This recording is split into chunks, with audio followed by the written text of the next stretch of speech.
Invito, amado hermano, que vaya conmigo al Evangelio según Lucas. Le invito al Evangelio según Lucas, capítulo 7. Comenzamos hoy una semana de ayuno y de oración.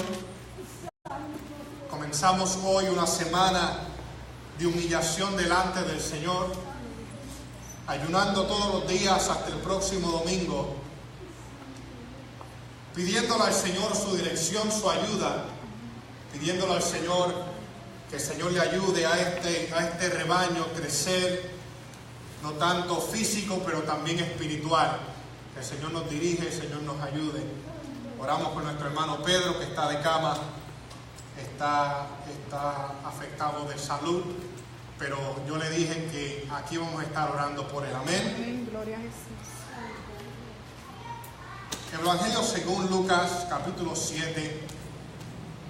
Lee la palabra del Señor en el verso 18, con la bendición del Padre, la bendición del Hijo y la bendición de su Santo Espíritu. Y la iglesia dice: Amén. Los discípulos de Juan le dieron las nuevas de todas estas cosas. Y llamó Juan a 2 de sus discípulos y los envió a Jesús para preguntarle: ¿eres tú el que había de venir o esperamos a otro? Cuando pues los hombres vinieron a él, dijeron: Juan el Bautista nos ha enviado a ti para preguntarte: ¿eres tú el que había de venir o esperaremos a otro? En esa misma hora sonó Jesús a muchos de enfermedades y plagas y de espíritus malos, y a muchos ciegos le dio la vista. Y respondiendo Jesús les dijo: id y haced saber a Juan lo que habéis visto y oído. Los ciegos ven, los cojos andan, los leprosos son limpiados, los sordos oyen, los muertos son resucitados, y a los pobres es anunciado el Evangelio. Hablamos hoy bajo el tema batallando con la duda, batallando con la duda, utilizando a Juan el Bautista como ejemplo, batallando con la duda. Te damos gracias, Dios, te bendecimos. Gracias porque te servimos, gracias porque te conocemos. Gracias por el privilegio de ser tus hijos, Padre, porque no ha sido por nosotros, ha sido por tu gracia y por tu misericordia. Gracias, Padre, porque tú, Jehová, estuviste en nuestros medios, en medio de nuestras alabanzas, en medio de nuestros cánticos, y yo sé que te mantienes en nuestros medios, Espíritu Santo de Dios, mientras tu palabra es ministrada. Padre, es necesario que escuchemos tu palabra, es necesario que la recibamos, porque nos espera una semana, Padre, de lucha, una semana, Padre, Jehová, que quién sabe lo que nos pasará, lo que sucederá, pero Dios, necesitamos esta palabra hoy para que tú nos nutras y tú nos fortalezcas y tú, Padre, nos ayudes, mi Dios, a poder, Señor, seguir hacia adelante, seguir peleando, Padre, y batallando con las dudas que llegan a nuestras mentes, que llegan a nuestros corazones, poder, Padre, mantenernos firmes. Jehová, te damos gracias porque tú nos hablarás, Padre, porque eres tú el que nos ministra. Aquí la gloria es tuya, aquí la honra es tuya, Padre, porque tú eres el que conoce los corazones, tú eres el que conoce las mentes y tú eres el que habla, Jehová, porque aquí nada pasa, mi Dios, con sabiduría humana, porque nadie sería ministrado, Padre. Es tu Espíritu Santo el que ministra y es tu Espíritu Santo el que convence. Te damos gracias y te pedimos estas cosas en el nombre de Jesús. Amén y amén. Puede tomar su asiento. Batallando con las dudas. Si usted navega los evangelios, usted va a encontrar en los evangelios grandes proezas y grandes milagros que Jesucristo hizo en su ministerio. Uno de estos milagros, una de estas maravillas, que Jesús hizo ocurrió un día, amado hermano, cuando Jesús entró en la ciudad de Naín. En la ciudad de Naín. Lucas, el doctor Lucas, nos dice que cuando Jesús llega cerca de la puerta de la ciudad de Naín, se encuentra con la parada, se encuentra con un difunto que está siendo llevado, y junto a él una madre, una viuda que lloraba. Nos dice la palabra que cuando Jesús la vio, nos dice que Jesús se compadeció. Y dice la palabra que Jesús fue a donde ella y le dijo: no llores. Y acercándose a su hijo, al difunto, Jesús lo levanta, Jesús lo resucita, y todas las personas que estaban con Jesús y todas las personas que estaban allí dieron gloria y dieron honra al Señor. Mire lo que dice el verso 17 del capítulo 11 de Lucas. Y se extendió la fama de él por toda Judea y por toda la región de alrededor. Nos dice Lucas que después que Jesús levantó al difunto y impresionó a través del poder que hay en Cristo de vida, dice que aún más se difundió la grandeza de Jesús.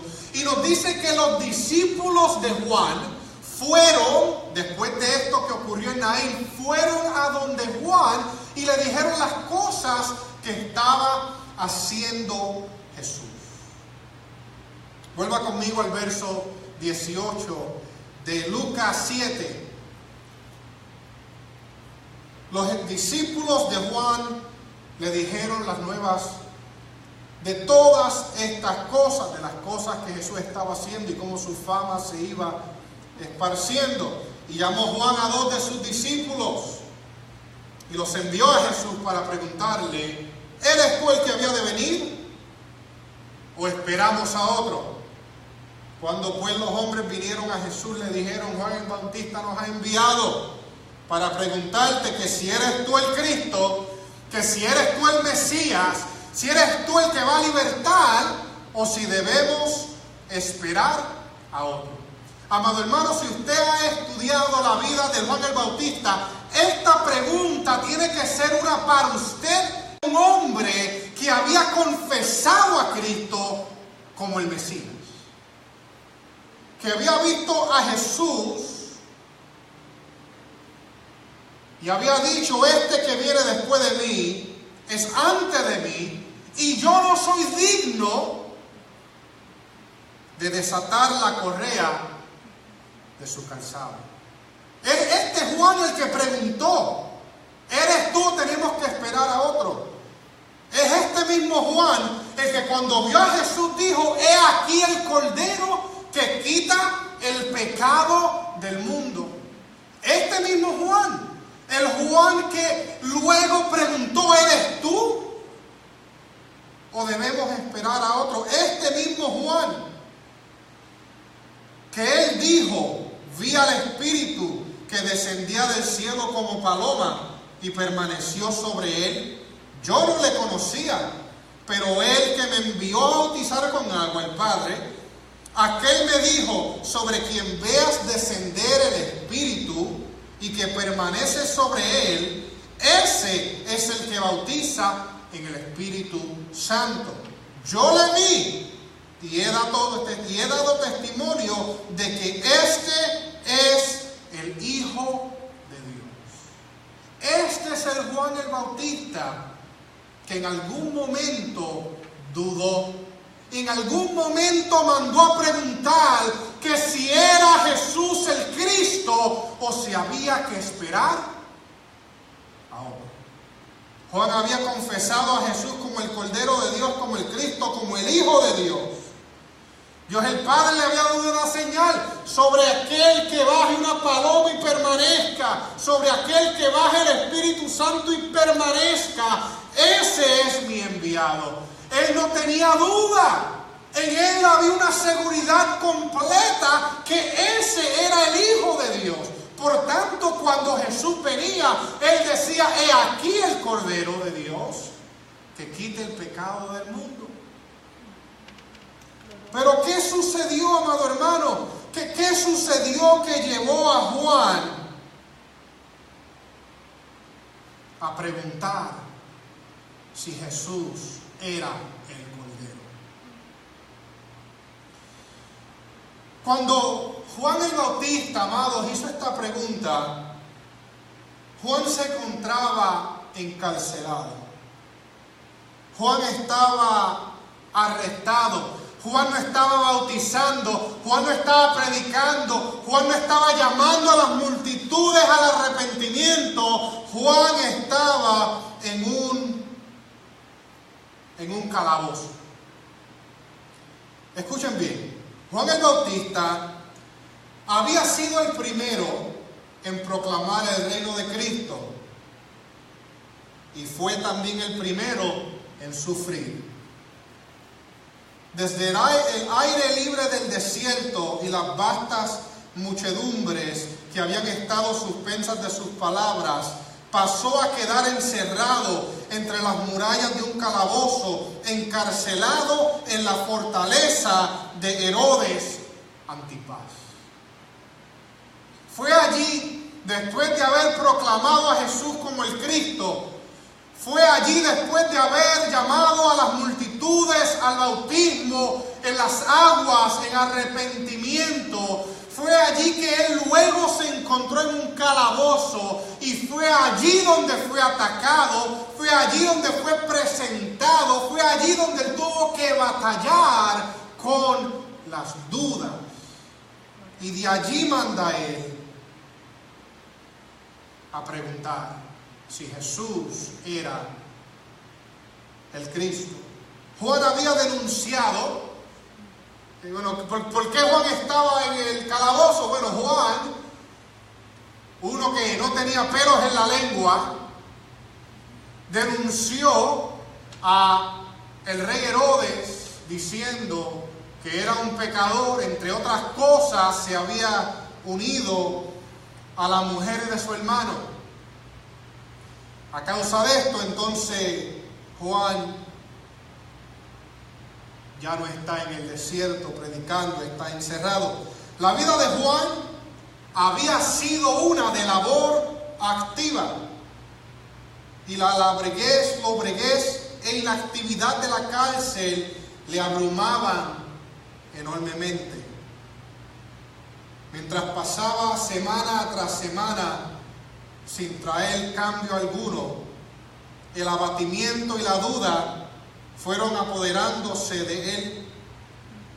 Sus discípulos no le abandonaron, se les permitía tener acceso a la cárcel y le traían noticias de las obras de Jesús y de cómo la gente acudía a él.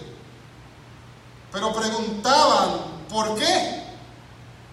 Si este nuevo maestro era el Mesías, ¿por qué no hacía algo para libertar al mensajero que había preparado el camino? ¿Por qué no había conseguido la liberación de Juan?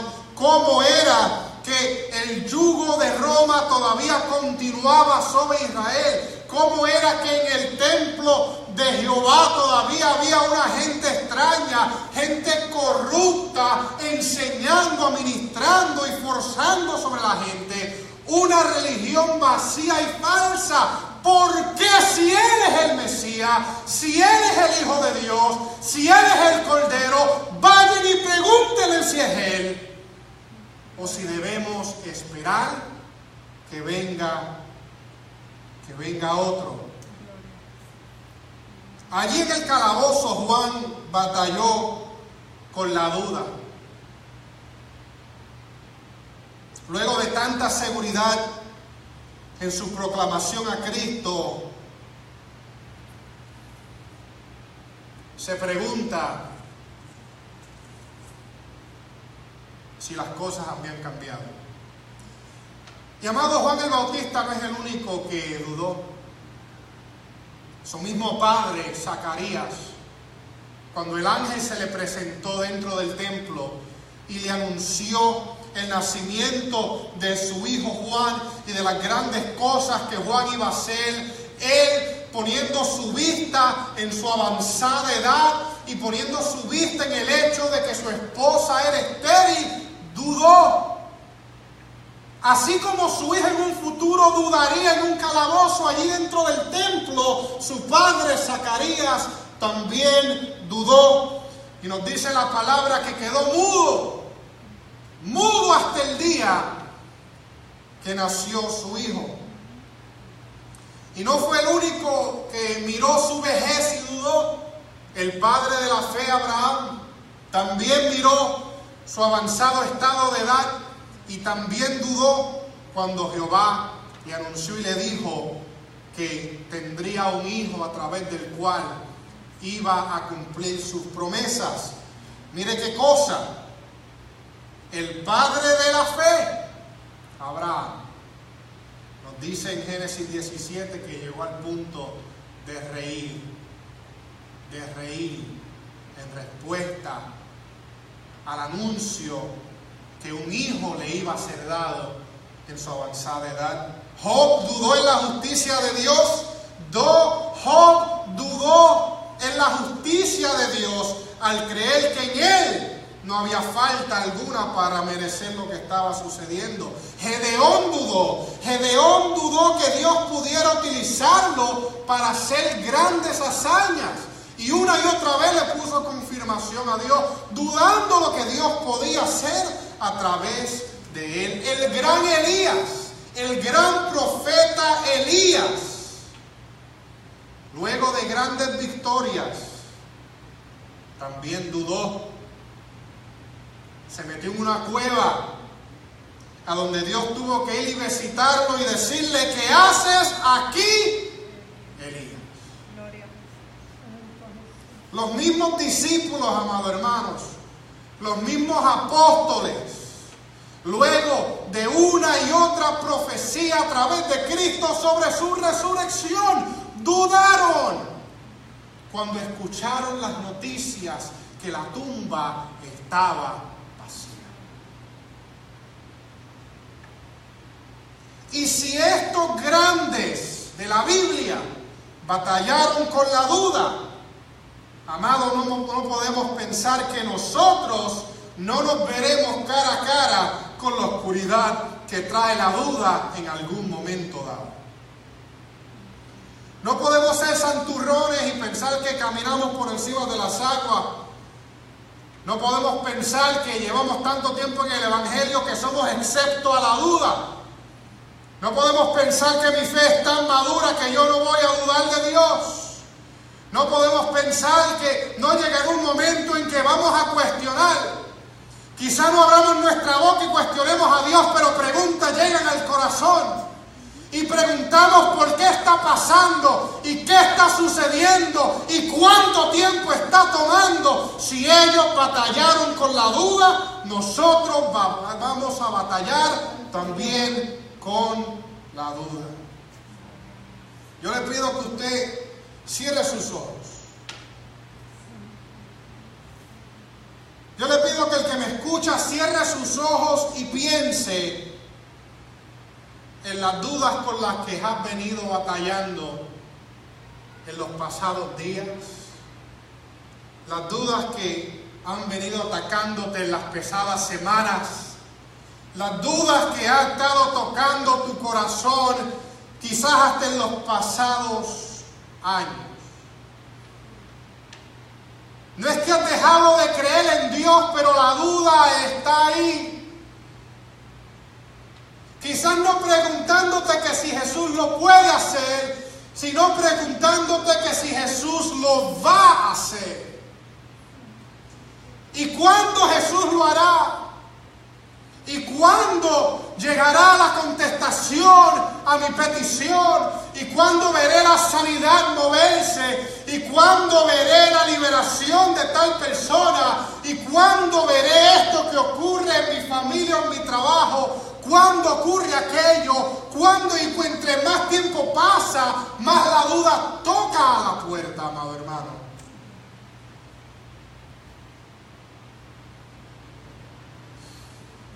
Y muchas veces, amado hermano, el punto no es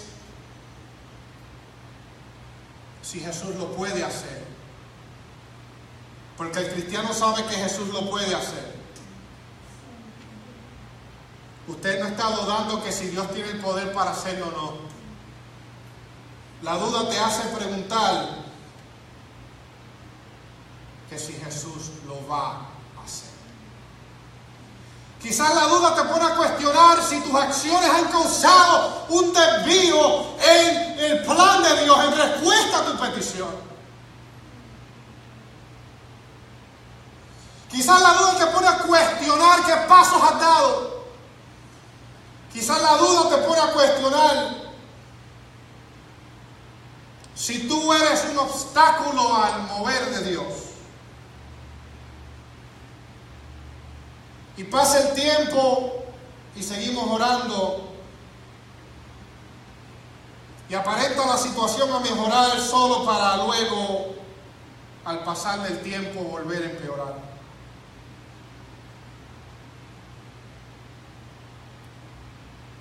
Con eso batalló Juan en una cárcel.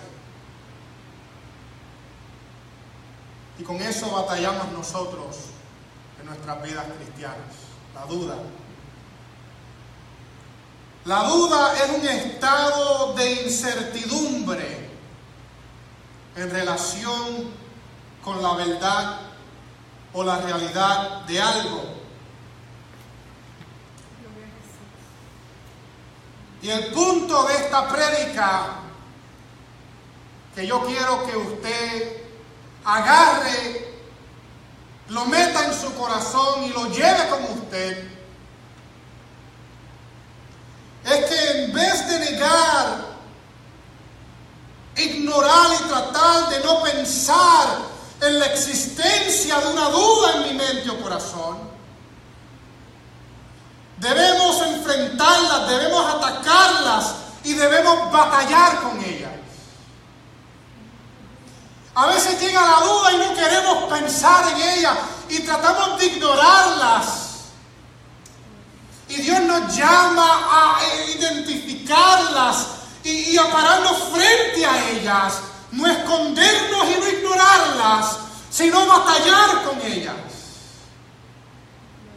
Solo así escaparemos de la oscuridad que una duda puede causar.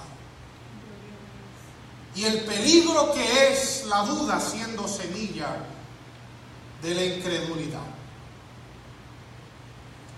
En vez de tratar de desaparecer, en vez de tratar de hacer desvanecer la duda, enfréntala.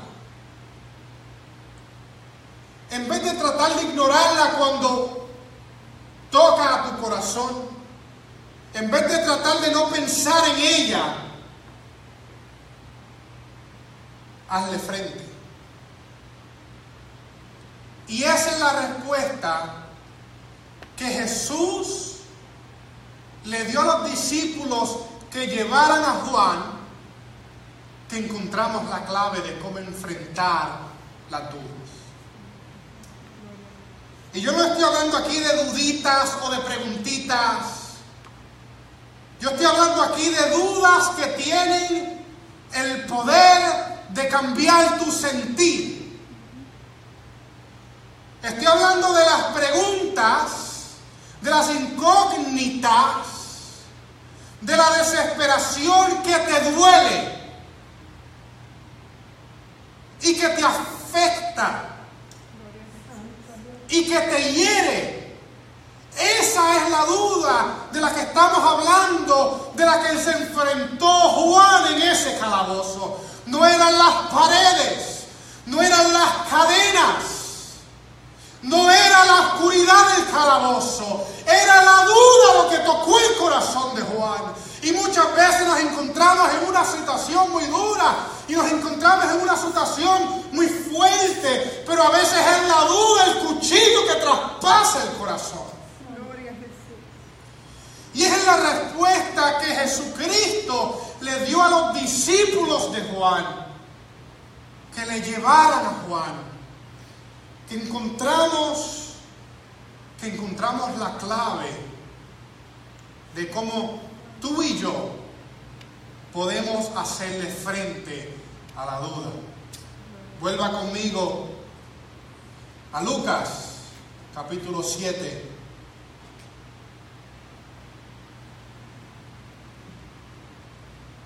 Le pido que me acompañe al verso 20. Cuando pues los hombres, los discípulos de Juan, vinieron a él, a Jesús, dijeron: Juan el Bautista nos ha enviado a ti para preguntarte, ¿eres tú el que había de venir o esperamos a otro? En esa misma hora Jesús sanó a muchos de enfermedades y plagas y de espíritus malos, y a muchos ciegos le dio la vista. Y respondiendo Jesús les dijo, esta es la respuesta: y haced saber a Juan lo que habéis visto y oído. Los ciegos ven, los cojos andan, los leprosos son limpios, los sordos oyen, los muertos son resucitados, y a los pobres es anunciado el Evangelio. Jesús no le dio palabras de aliento a Juan. Jesús no le dijo: mira, vete y dile a Juan que esto va a ocurrir. No le dice: vete y dile a Juan. Solamente le dijo: vayan y díganle lo que ustedes han presenciado. Quizás para los discípulos esta respuesta no tenía tanto sentido, pero para Juan esta respuesta tenía todo el sentido. Vaya conmigo a Isaías capítulo 35. Para que veamos por qué esta respuesta tuvo tanto sentido para Juan. Isaías 35. Amén. Gloria a Jesús. Aleluya. Santo. Isaías 35, verso 3 dice: así en profecía sobre el Mesías. En una parte de la profecía sobre el Mesías dice Isaías 35, verso 3: fortaleced las manos cansadas, afirmad las rodillas endebles, decid a los de corazón apocado, esforzaos, no temáis, he aquí que vuestro Dios viene con retribución, con pago Dios mismo vendrá y os salvará. Entonces los ojos de los ciegos serán abiertos y los oídos de los sordos se abrirán. Entonces el cojo saltará como un ciervo y cantará la lengua del mudo, porque aguas serán cavadas en el desierto y torrentes en la soledad. Yo estoy seguro que cuando los discípulos volvieron a Juan, yo estoy seguro que cuando los discípulos le compartieron con Juan lo que habían presenciado y lo que Jesús le había dicho que compartiera con Juan, esta profecía en cuanto al Mesías le tuvo que haber caído como una bolsa de bloques a Juan. La respuesta a la duda fue que Jesús no le dio palabra de amonestación ni palabra de aliento. Meramente Jesús mandó a Juan a las Escrituras. Juan solamente lo que tenía que recordar era la palabra de Dios.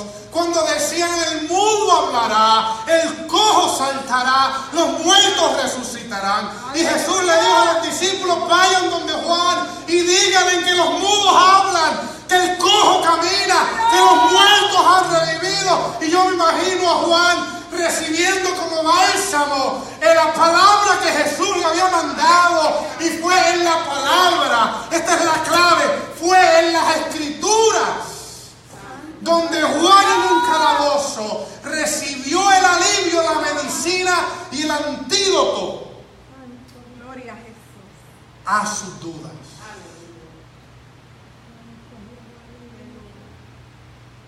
Es la palabra, amado hermano, la clave. Es la palabra la clave a nuestras dudas. Cuando el diablo tentó a Jesús, ¿con qué Jesús le respondió? Jesús le respondió con la palabra. Gloria a Jesús. Cuando la respuesta tarde, cuando la situación empeore,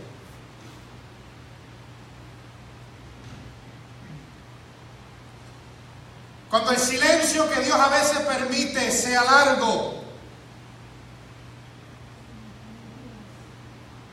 y sea espantoso, es la palabra la única que nos dará aliento.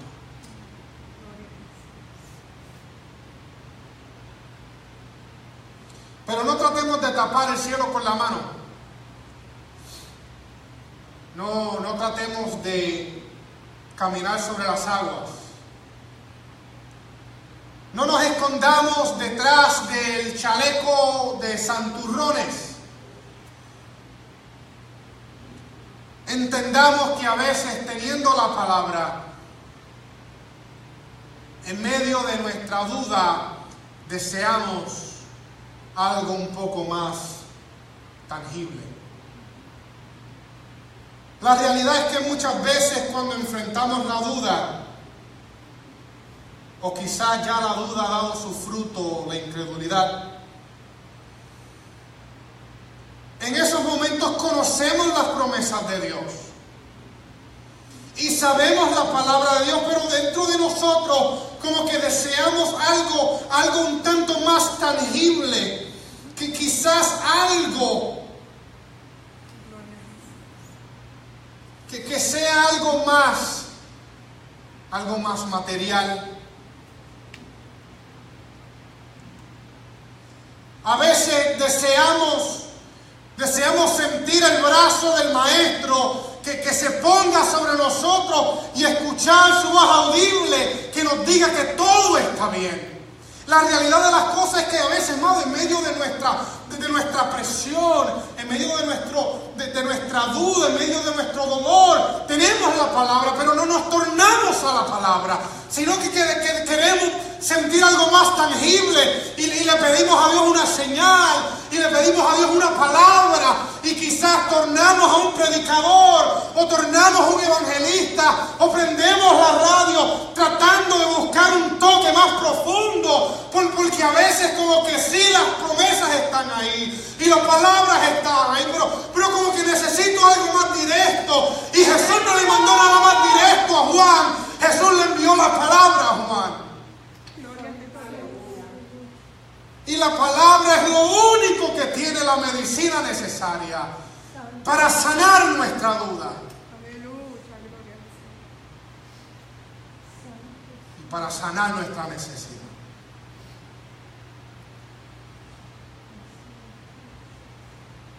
Yo sé que hemos leído la palabra.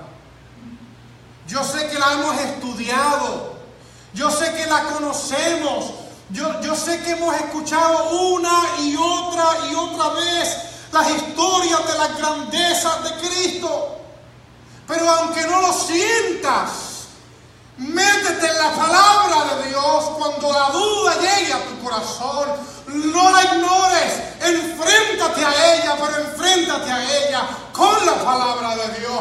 Cuando llegue la duda a tu corazón, no la ignores, métete en la palabra. Cuando llega el dardo de la duda a tu mente, no lo eches a un lado, enfréntalo y métete en la palabra. Y lee otra vez lo que has leído 10,000 veces. Lee otra vez lo que has escuchado predicar muchas veces. Lee otra vez. La palabra es viva y es eficaz.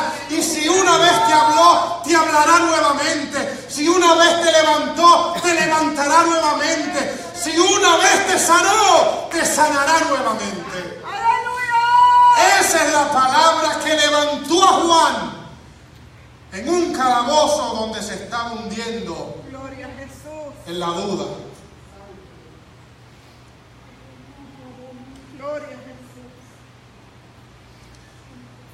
Es por esto que el salmista dice: recordaré las obras de Jehová. Sí, recordaré tus milagros de hace mucho tiempo. Salmo 77. La lectura de la Biblia nos alienta. Romanos 15. Nos satisface y nos sostiene. Marcos 4. Y nos guía por la vida. Salmo 119, verso 105. Dice: lámpara es a mis pies tu palabra y lumbrera a mi camino. Eso es verdad cuando la sombra de la duda se pone enfrente de tu sol.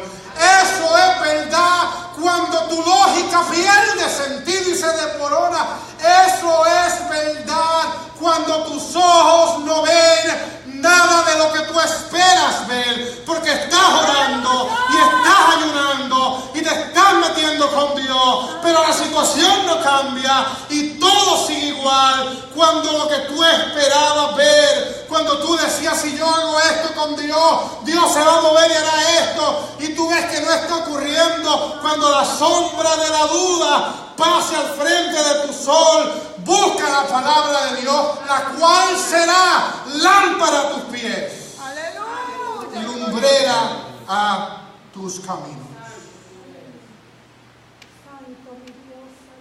Es la palabra nuestro ancla y es la palabra nuestro guía.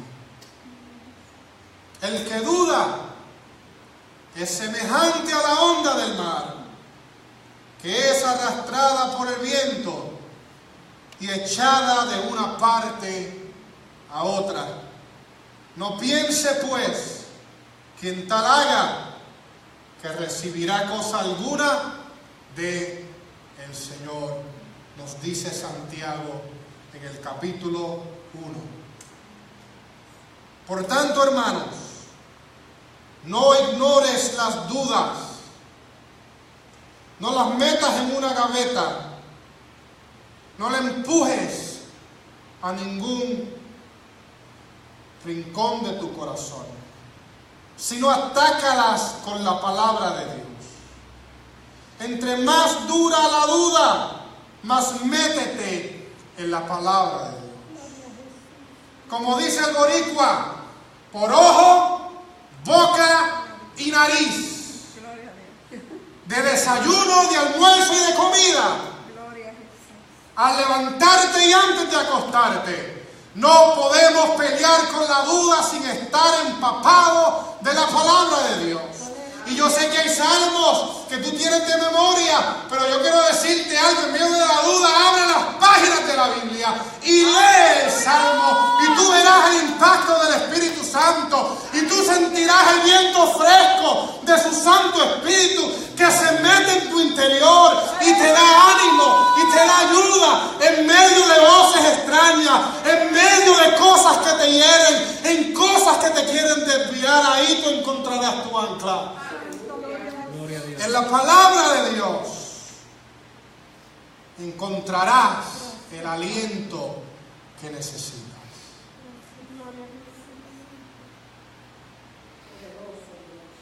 No permitas que tus 5 sentidos dominen tu pensamiento. No permitas que tus 5 sentidos dicten lo que tú crees en cuanto a la situación. La palabra dice: el justo vivirá por la fe. Puestos los ojos en Jesús. En conclusión, le pido que vaya conmigo a Hebreos capítulo 12. Hebreos capítulo 12.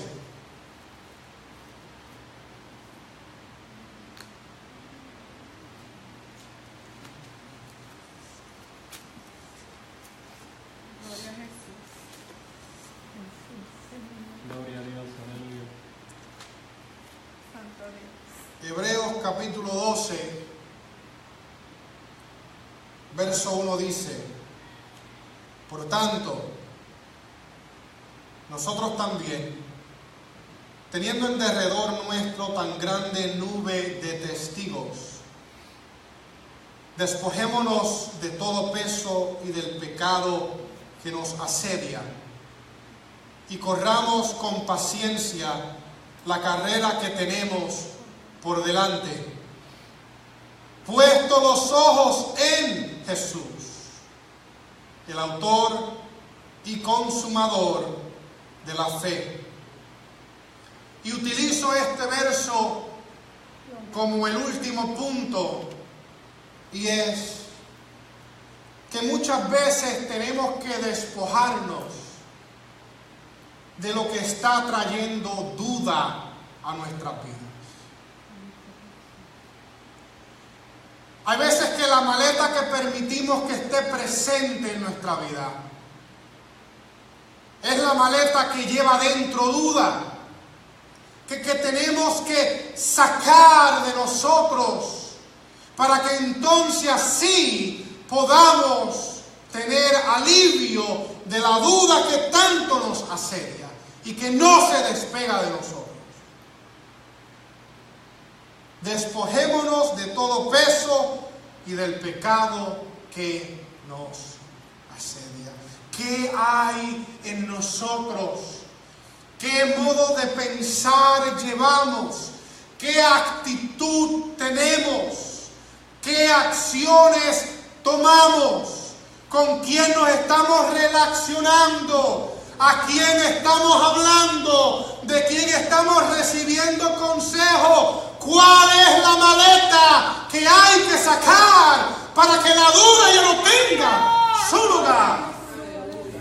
Analicemos y miremos que quizás está anclando la duda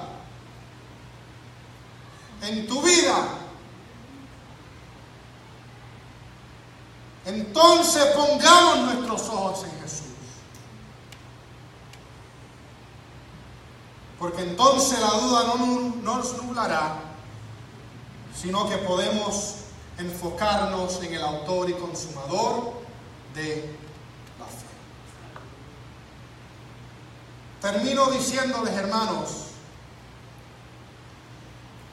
que existen situaciones en la vida que desafían nuestra fe,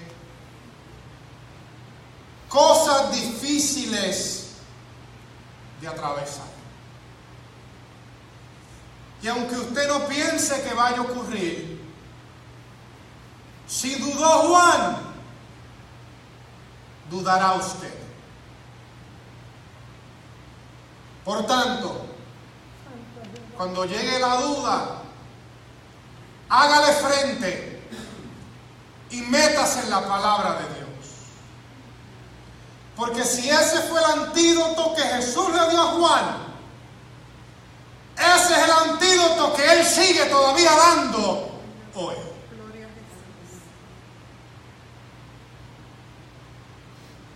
Hoy yo te pregunto, ¿cuáles son aquellas situaciones en tu vida, cosas actuales que te están desafiando, que están desafiando tu fe?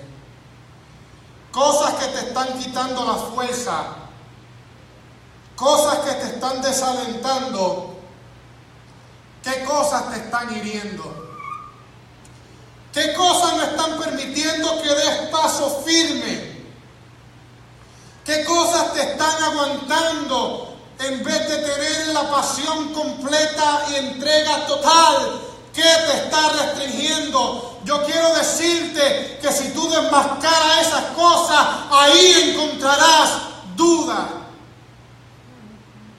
Duda que tenemos que enfrentar y duda que no debemos esconder. Dios te ha traído esta palabra, Dios ha traído este mensaje para que encuentres fuerza al enfrentarte a tus dudas y tomes aliento en el hecho de que Él no llega tarde. Por más contraria que se vea, yo quiero decirte que yo conozco a uno, aleluya, santo, que dispone de los tiempos. Aleluya. Yo conozco a uno que si tiene que cambiar los tiempos, los cambia. Que si tiene que llamar algo a existencia que no existe, lo hace en tu favor. Yo quiero decirte que aunque tú creas que es muy tarde, que ha pasado la oportunidad, si Dios lo tiene que llamar a existencia, Dios lo hará. Él te da esta palabra hoy para que con ella tú le enfrentes a las dudas y cojas esta palabra y encuentres luz y des paso firme y camines con seguridad. Que aquel que te llama te respalda. Y te dice, yo tengo la última palabra. Gracias, Señor. Tu reloj te podrá decir que está tarde. Pero yo quiero decirte que para Dios no hay reloj. Y el tiempo de Dios es el tiempo preciso. Y el tiempo de Dios es el tiempo adecuado. Y el tiempo de Dios es el tiempo correcto. Y el tiempo que tiene que ser. Por tanto, yo estaré tranquilo.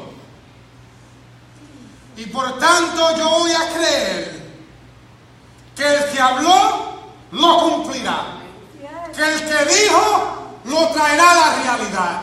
Que aunque todo pase, que aunque todo cambie, aquel que habló, lo cumplirá. Por tanto, yo me enfrento a la duda. Por tanto, yo le quito la máscara. Y por tanto, yo me uno a la palabra de Dios. Y yo creo